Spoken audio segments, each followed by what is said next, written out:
आदिवासी सुरक्षा यात्रा का स्वागत करने के लिए बहुत बहुत धन्यवाद।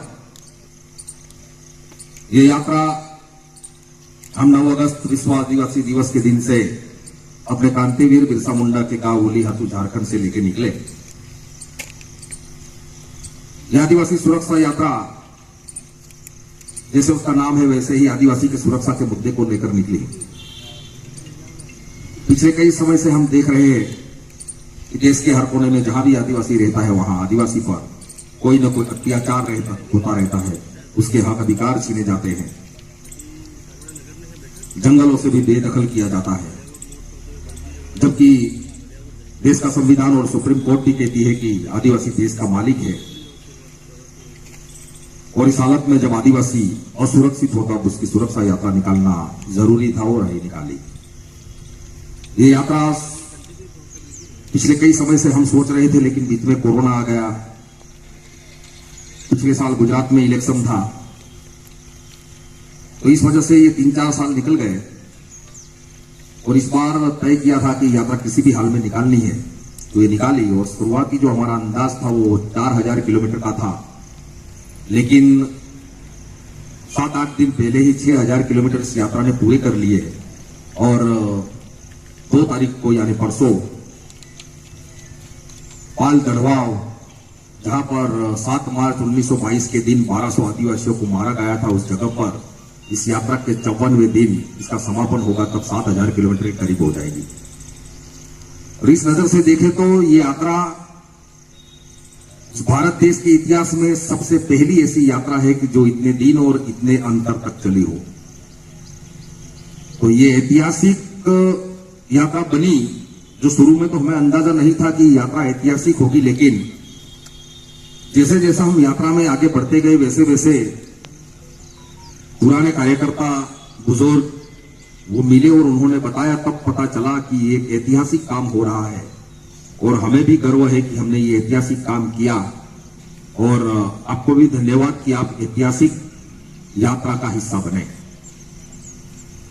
जैसा इस यात्रा को मैंने पहले बताया कि आदिवासी सुरक्षा के मुद्दे को लेकर निकली है, तो हमें यह भी सोचना पड़ेगा और हमारे लिए सवाल भी होना चाहिए कि आदिवासी सुरक्षित कैसे हो।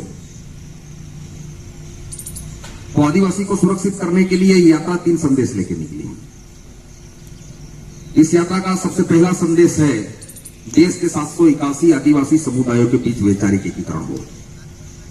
क्योंकि हम 781 अलग अलग समुदायों में बटे हुए, अपनी अपनी सोच रखते हैं, अपने अपने जो समस्या होती है उसमें उलझे रहते हैं, दूसरों की समस्या पर ध्यान नहीं देते। और अगर ऐसे 781 समुदायों में अलग अलग बटे रहेंगे तो हमारे खिलाफ हो रहे अन्याय अत्याचार के खिलाफ एक साथ आवाज भी नहीं उठा सकते, ये हकीकत है। और अगर इस देश के 781 आदिवासी समुदायों के बीच अगर वैचारिक एकीकरण होता हो तो एक साथ हम लड़ सके, ये संभव है। क्योंकि इस यात्रा के दौरान हमने देखा इस देश के आदिवासी, चाहे झारखंड के हो, मध्य प्रदेश के हो, महाराष्ट्र के हो, गुजरात के हो, राजस्थान के हो, जो हम अभी 6 राज्यों में जो घूमे हैं उसकी बात करूं तो इन 6 राज्यों में आदिवासी का रहन सहन जो है वो एक जैसा है। आदिवासी दिखते भी एक जैसे। अगर झारखंड के किसी आदिवासी को आप मिलोगे तो आपको ये नहीं लगेगा कि आप झारखंड में हो, आपको यही लगेगा कि मैं किसी यहां से 25-30 किलोमीटर दूर के किसी आदिवासी के गांव में हूं, या तो गुजरात में हूं या मध्य प्रदेश में हूं। इतनी समानता है देश के आदिवासियों में। और वो तो है ही, लेकिन साथ साथ खाना भी लगभग सेम है और समस्याएं भी एक जैसी। पूरे देश के आदिवासियों में देखोगे तो आदिवासी एक जैसी समस्या ही जूझ रहे, तो फिर एक साथ लड़ने क्यों नहीं खड़े होते? और वो एक साथ लड़ने के लिए तभी खड़े हो सकते हैं कि जब हम लोगों में वैचारिक एकीकरण हो। तो ये यात्रा वैचारिक एकीकरण का संदेश देती है।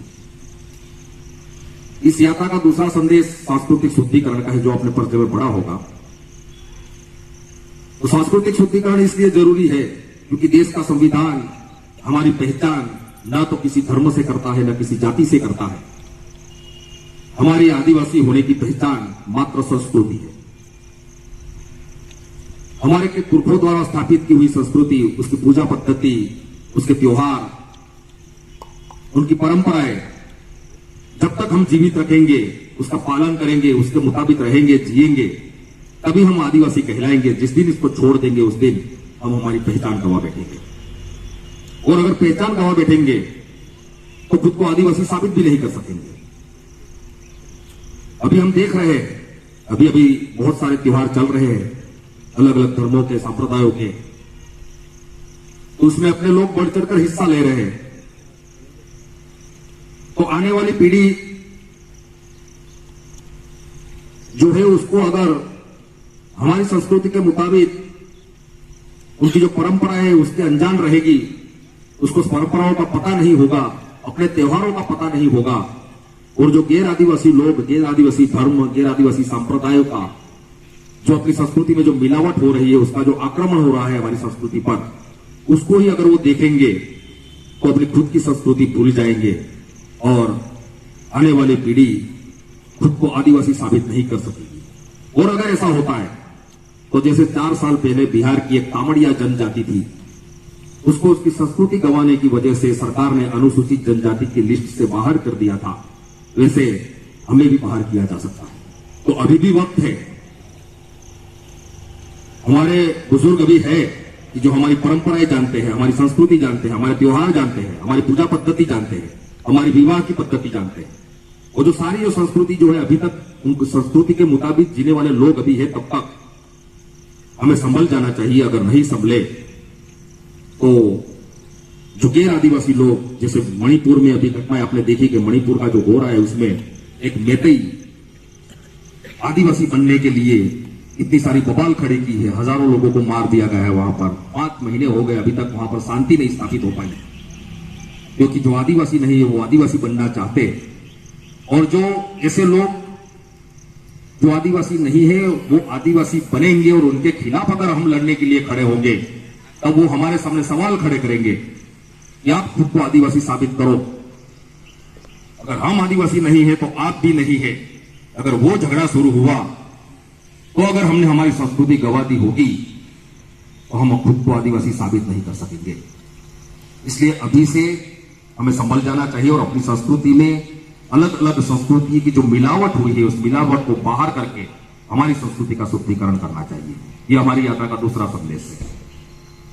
हमारी यात्रा का जो तीसरा संदेश है वो है सामाजिक तथा राजनीतिक जागृति। सामाजिक जागृति तो बहुत तेजी से आ रही है। लोग 9 अगस्त के दिन विश्व आदिवासी दिवस मनाने हजारों लाखों की संख्या में इकट्ठा भी हो रहे हैं। आज भी इस यात्रा के 52वें दिन सागवाड़ा में आप लोगों ने हमारा स्वागत किया, हमारा संदेश सुनने के लिए यहाँ इकट्ठा हुए, वो भी जागृति का प्रमाण है। लेकिन इतनी जागृति होने के बावजूद सीधी के मध्य प्रदेश के सीधी में एक हमारे भाई पर एक भाजपा नेता का कार्यकर्ता उसका बीए मूत्र विसर्जन करता है और सरकार भी कुछ नहीं करती, हम भी कुछ नहीं कर सकते, देखते रहते हैं। मणिपुर में हमारी बहनों को निवस्त्र करके घुमाया जाता है, सरकार भी कुछ नहीं करती, हम भी कुछ नहीं कर सकते। और ऐसे ही आपके राजस्थान में कार्तिक भील को सिरोही में मारा जाता है। 8 महीने से उसका परिवार धरने पर बैठा है, ना तो सरकार न्याय दे पा रही है, ना हम उसको न्याय दिला पा रहे हैं। अगर ऐसी स्थिति रहेगी, अगर ऐसी घटनाएं घट रही है तो फिर हमारी जागृति का फायदा क्या होगा? इतने जागरूक होने के बावजूद हमारे पर अत्याचार जो हो रहे हैं वो कम होने की बजाय बढ़ते जा रहे हैं। तो हमें सोचना पड़ेगा कि अब हमें क्या करना होगा। तो इन यात्रा के दौरान और यात्रा से पहले भी जब सोच विचार किए थे, उस वक्त ये बात हमारे ध्यान पर आई थी। बहुत से लोगों से बातें की, उन्होंने भी ये बताया, और यात्रा के दौरान भी अनुभव हुआ इस देश के सारे आदिवासियों की जो भी समस्याएं हैं, उन समस्याओं की जड़ राजनीति है। हम लोगों ने पिछले 77 साल में राजनीतिक तौर पर मजबूत होने की कभी कोशिश नहीं की, जबकि जो गैर आदिवासी लोग हैं वो लोग अपने अपने समाज को राजनीतिक तौर पर मजबूत करने में 77 साल से लगे हुए। और मजबूत हो रहे, हमसे कई गुना ज्यादा मजबूत है वो, जबकि जनसंख्या में हमसे बहुत कम है। आप देखोगे तो हमारे गुजरात की बात करूं तो गुजरात में आदिवासी 15% है और पाटीदार 18% है। तो जो 18% यानी कि हमारे से अपने से 3% ज्यादा। फिर भी जब से गुजरात बना है तब से आज तक गुजरात की राजनीति पर उनका प्रभाव इतना रहा है कि कौन मुख्यमंत्री बनेगा, कौन व्यक्ति कैबिनेट में होगा, वो लोग तय करते हैं। आपके राजस्थान में भी 12% आदिवासी और करीब 25 के करीब रिजर्व सीट है, जबकि सबसे ज्यादा रिजर्व सीट अपने लिए आरक्षित सीट जो है राजस्थान में वो आदिवासियों की है। आदिवासियों जितनी सीट किसी और के लिए आरक्षित तो है नहीं। तो 25 विधायक जो हमारे विधानसभा में भेजना संवैधानिक तौर पर जरूरी है, तो फिर राजस्थान की राजनीति पर हमारा प्रभाव क्यों नहीं? जबकि 5-10 विधायक के बहुमत से सरकार बनती, हम देख रहे हैं। तो 25 विधायक चाहे तो सरकार खुद बना सकते हैं, या तो जो सरकार बनाना चाहे उसको अपनी शर्तों पर सरकार बनाने दे सकते हैं। तो अगर ऐसा होता है तो हम राजनीतिक तौर पर मजबूत होंगे। तो जो मैं ये कहना चाहता हूं कि ये जो हो रहा है अभी तक हम राजनीतिक तौर पर मजबूत इसलिए नहीं हुए क्योंकि हमारे जो प्रतिनिधि यहां से जनप्रतिनिधि जिनको हम चुन के भेजते थे, वो जिनका मैंडेट लेके आते थे, जिसके पास से जिस पार्टी का मैंडेट लेके आते थे, वो पार्टियां गैर आदिवासी की मालिकी की थी। और ये गैर आदिवासी की पार्टी होने की वजह से वो लोग हमारे लोगों को, हमारा प्रतिनिधि जो कंपलसरी विधानसभा में भेजना आवश्यक है बिल्कुल, उसको भी अपनी शर्तों पर मैंडेट देते थे। और अपनी शर्तों पर मैंडेट देते थे इसलिए जब वो यहां से हमारे वोट से चुन के जाता था तब वो हमारा कहा या तो हमारी जरूरतें जो है उसके पर ध्यान नहीं देता था, वो पार्टियां जो कहती थी उस पर ध्यान देता था, वो कहे वो काम करते थे। और पार्टियों ने ऐसा खेल रचा कि हम लोग कभी एक ना हो सके, राजनीतिक तौर पर मजबूत ना हो सके। तो अगर हमें सुरक्षित होना है, हमें हमारे हक अधिकार बचाए रखने हैं, हमारे जंगल बचाए रखने हैं, हमारी जमीन बचाए रखनी है, हमारा पानी बचाए रखना है और हम पर हो रहे अत्याचारों को रोकना है, तो अब यह समय आ गया है कि हमें हमारी स्वतंत्र राजनीति खड़ी करनी पड़ेगी। और मैं आप सबको धन्यवाद देना चाहूंगा कि राजस्थान ने यह शुरुआत की अपनी स्वतंत्र राजनीति खड़ी करने की और खुद का घर भी बना लिया, खुद की पार्टी भी बना ली। ये पूरे देश में होना चाहिए और पूरे देश में हो इसलिए आप लोगों पर सबसे ज्यादा जिम्मेदारी है कि आप लोग ये जो अपनी स्वतंत्र राजनीति खड़ी हुई है उसमें बढ़ चढ़ कर हिस्सा लो और ऐसा परिणाम लाके दिखाओ कि सारा देश के आदिवासी आपके बताए रास्ते पर चले और सारे देश में जैसे राजस्थान कर रहा है वैसे ही करने की कोशिश करें। अगर सोचो जो पिछले विधानसभा के चुनाव में आप लोगों ने एक समाज के मैंडेट पर समाज द्वारा सिलेक्ट किए हुए व्यक्ति को चुनाव में खड़ा किया, उनको जिताया और 2 विधायक जो चुन के गए, रामप्रकाश ढिंडोर जी और राजकुमार रोत, 5 साल तक सरकार की नाक में दम कर रखा था, वो आपको पता है। तो नाक में दम कर रखा वो तो ठीक है, लेकिन लगातार 5 साल तक इन 200 विधायकों में अच्छे काम में पहले और दूसरे नंबर पर रहे। और वो इसलिए कर सके क्योंकि उनकी जवाबदेही उनको सिलेक्ट करने वाले, उनको मैंडेट देने वाले, उनको वोट देने वाले लोगों पर, ना कि किसी पार्टी के प्रति उनकी जवाबदेही थी। किसी पार्टी को जवाब नहीं देना था, उनको जवाब देना था अपने लोगों को, और इसलिए वो काम कर सके। तो अगर सोचो ये 2 के 20 विधायक आपने चुन के अगर विधानसभा में भेज दिए तो जयपुर की गद्दी पर हमारी मर्जी के खिलाफ कोई बैठ सकता है क्या? तो आपके पास बहुत बड़ी जिम्मेदारी है। सागवाड़ा सीट पर तो पिछले चुनाव में आपने करके दिखाया, लेकिन इस बार भी कोई गलती ना हो और आसपास जो दूसरी विधानसभा सीट है वहां पर आपकी रिश्तेदारी हो, सगा संबंधी हो, जहां भी आपकी पहुंच हो, वहां भी पिछली बार जो आपने किया था वो लोग वो करे, उसके लिए उसको प्रेरित करो और तभी यह हो सके। और अगर ऐसा होता है और राजस्थान एक नया रास्ता बताता है और फिर लोकसभा के चुनाव आ रहे हैं और देश के आदिवासी आपके बताए रास्ते पर अगर चलने लगे और अगर 20 या 25 सांसद अगर हमने चुन के भेज दिए दिल्ली, तो दिल्ली की गद्दी पर भी कौन बैठेगा वो भी हम तय कर सकते हैं।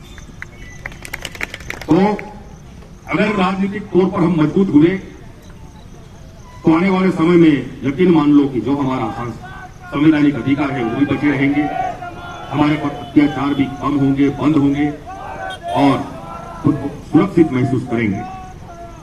और हमारी यात्रा एक चौथा संदेश जो इस सारे संदेशों का, जिसको अगर बाप कहे तो बाप, एक चौथा संदेश है जिसको मैं संदेश के तौर पे नहीं दिया लेकिन नारे के तौर पे दिया है। आपके पर्चे में ऊपर नारा देखा होगा कि आदिवासी सुरक्षित कैसे होगा, आत्मनिर्भर होगा तब होगा। आत्मनिर्भरता क्यों जरूरी है? क्योंकि जब हमारे पुरखे जिस तरह जीवन जीते थे, खुद 2 वक्त की रोटी अपने खेत में उगा के पका के खाते थे, नमक के सिवा शायद ही कोई चीज बाजार से लाते। बहुत सारे लोगों को ये देखा होगा, अनुभवी होगा। आज स्थिति क्या है? आज हम जो खेत में उगाते हैं, पकाते हैं, वो बाजार में बेच देते हैं और खाने की चीजें बाजार से लाके खाते हैं। तो जब 2 वक्त की रोटी पर हम पूरी तरह आत्मनिर्भर थे, तब तक हमारे लिए कोई समस्या नहीं थी, हमें दूसरे लोगों की जरूरत ही नहीं थी। और जैसे ही अपनी रोटी के लिए दूसरे पर आधारित होने लगे, बाजार पर आधारित होने लगे और बाजार जो गैर आदिवासियों के कब्जे में, उन लोगों को ये लगा कि हमारे सिवा आदिवासी नहीं रह सकता, तब हमारे पर अत्याचार, यानी कि हमने अपनी आत्मनिर्भरता गंवाई, तब से हम असुरक्षित हुए। जैसे ही अगर दूसरी बात देखें तो घर बनाने की बात करें तो अपने खेत की जमीन से ही अपनी दीवार बना देते थे मिट्टी से, कहीं नदी या तालाब में से मिट्टी लाके वो खापड़े बना के उसको खेत बना देते थे, किसी की जरूरत नहीं पड़ती थी। आपको हुडेल बोलते, हमारे वहां ला बोलते, गांव के सारे लोग मिलकर घर बना देते थे। आज स्थिति ये है कि अगर घर की नींव निकालनी हो तो भी जेसीबी मशीन की देने के लिए आपको बाजार जाना पड़ता है। तो हम जब से पूरी तरह बाजार आधारित बन गए तब से हम असुरक्षित हैं। तो एक तो आत्मनिर्भरता जरूरी है, जीवन की आत्मनिर्भरता की मैंने बात की है, लेकिन हमारे 3 संदेश भी, जैसे वैचारिक तौर पर भी हमें आत्मनिर्भर बनना है, सांस्कृतिक तौर पर भी हमें आत्मनिर्भर बनना है और सामाजिक तौर पर भी आत्मनिर्भर बनना है। सामाजिक क्यों, वो मैं आपको बताऊं कि जब हम संगठित होने की बात करते तब देखते कि हम दूसरे समाज जैसे संगठित हो रहे हैं उस तरह संगठित होने की बात करते। दूसरे समाज का उदाहरण दिए, मतलब कि संगठित होने में भी हम दूसरे पर निर्भर हैं, जबकि हमारे पुरखों की व्यवस्था इतनी जबरदस्त थी और जो आदिवासी परिवार अभी उसी तरह संगठित करने का प्रयास कर रहा है और सफल भी हो रहा है। तो हमारे पुरखों के बताए रास्ते पर, पुरखों के जो विचार थे, उस विचार के आधार पर हम संगठित क्यों नहीं हो रहे, हम दूसरों के विचार क्यों अपना रहे हैं? तो वैचारिक तौर पर भी हमें आत्मनिर्भर बनना है और जैसे स्वतंत्र राजनीति की बात की, वो भी राजनीतिक तौर पर भी हमें आत्मनिर्भर बनना है। अगर ये हो गया तो आने वाले समय में देश का आदिवासी सुरक्षित होगा होगा और होगा। तो आप लोगों ने हमारी इस यात्रा का स्वागत किया, इसलिए बहुत बहुत धन्यवाद। और हमारी यात्रा के संदेश आप हर एक आदिवासी तक पहुंचाओ, ये आपसे उम्मीद करते हैं। और जैसे पिछली बार किया था वैसे ही इस बार भी अपना उम्मीदवार खुद सिलेक्ट करो, आपको कैसा विधायक चाहिए वो खुद सिलेक्ट करो, उसका खड़ा करो, उसको वोट करो, करवाओ और जिताओ, ये आपसे आशा करते हो और देश को नया रास्ता बताओ। बस यही उम्मीद के साथ आप सबको मेरा जोहार। जय आदिवासी। सागवाड़ा लाइव न्यूज, जी हाँ, लेटेस्ट खबर पाने के लिए चैनल को सब्सक्राइब कीजिए, वीडियो को लाइक कीजिए और शेयर कीजिए। धन्यवाद।